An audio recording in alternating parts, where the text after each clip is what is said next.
Snow White kissed her husband, the prince, as she left the castle. She was going to visit her friends, the 7 dwarfs. "I'll be back soon," she said. "I'll miss you," the prince replied. Snow White sang happily as she rode into the woods. She and the prince were about to celebrate their first wedding anniversary. That was part of why she was going to see the dwarfs, so she could work on a gift without her husband finding out about it. It had been a magical year, and Snow White wanted to surprise him. "Hello, hello," Snow White called to the 7 dwarfs as she neared their cottage. They'd been waiting for the princess and ran toward her excitedly. Even Grumpy was delighted. "I have a special favor to ask you," Snow White said after they'd all greeted each other. "The prince and I will be celebrating our first anniversary soon. I would like to make him a special dinner, but no one at the palace will let me cook." "They don't know what they're missing," Grumpy said. Snow White smiled. "I wondered if I could make dinner for him here. I also want to give him a special gift, something he can add to his shield." "Like a diamond?" said Doc. Snow White nodded happily. "That would be lovely," she said. Doc smiled. "Don't you worry, Snow White. I'll take care of it. I'll take care of it myself." Grumpy frowned and glared at Doc. Snow White didn't notice, though. "Oh, thank you," she said. "Now how about some gooseberry pie? I baked it this morning before the cook woke up." Snow White took a pie out of the basket she'd brought with her and served it to the dwarfs. This pie is delicious," Happy exclaimed. After a nice visit, Snow White left. "I'll see you tomorrow," she said. Then she waved to her friends and left for the castle. Grumpy turned to Doc. "So you don't think the rest of us can find a diamond for Snow White?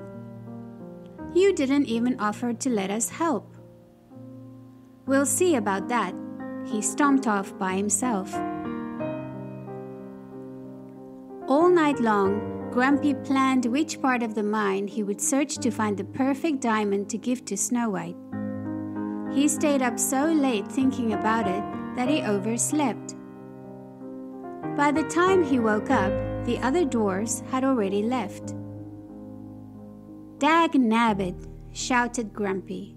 He rushed out the door, straight into the prince. "Well, hello, Grumpy," the prince bowed. "I'm glad to find you at home because I have a favor to ask. I love Snow White so much that I want to give her the most precious gift I can find to celebrate our anniversary. I'm having a crown made for her, and I would like to put a beautiful diamond in the center of it." Grumpy puffed up his chest. "I'll find the most beautiful, dazzling diamond in the whole mine." "That would be wonderful," the prince said. "Let's meet here tonight." Over at the mine, Doc had already found the perfect diamond. Even though the mine was dark, the diamond sparked brightly. Doc hurried off to find the other dwarfs and a pickaxe so he could dig out the precious gem. Just then, Grumpy rushed into the deepest part of the mine from a different direction. He turned the corner and saw the back part of the same diamond that Doc had found. Grumpy didn't want to smudge the diamond, so he hurried off to find a soft rag. Even though Doc said he was going to find a diamond for Snow White, the other dwarfs were looking for one too. Dopey smiled as he walked along one of the mine paths. Then he saw it, a large, beautiful diamond. It was the same one Doc and Grumpy had found, but Dopey didn't know that. He used his pickaxe to remove the precious stone, and then he began to chisel away at it. He wanted to make it perfect for Snow White. In the meantime, Doc and Grumpy had both found the other dwarfs and told them about the diamond. As they got closer, they saw Dopey. "Hey, what's he doing with my diamond?" Grumpy said angrily. "Your diamond?" Doc said. "Why, that's the diamond I found for Snow White." They looked at each other. "Dopey! Dopey!" they yelled frantically and ran toward him. Dopey looked up, and his hammer fell onto the diamond. It broke into 2 pieces. All of the other dwarfs were upset, but Dopey realized something they didn't. At the mine's entrance, the end of the day whistle blew. "It can't be that late already," cried Doc. "What will we do? Snow White will be waiting for us when we get home." "So will the prince," Grumpy said. Doc sighed. "We'll just have to explain." At the dwarf's cottage, Snow White had been busy cooking all day. She had just set the table when the prince arrived. "Hello," Snow White said with a smile. "My gift should be here soon. Then we'll eat dinner." "That sounds wonderful, darling," the prince exclaimed. Just then, the dwarfs arrived. Doc carefully set a bag with his diamond in front of Snow White, while Grumpy gave his to the prince. Snow White and the prince looked at each other in surprise. The prince picked up his bag. "We must think alike," he said. "This is my present for you. It's for your crown. Grumpy helped me find it."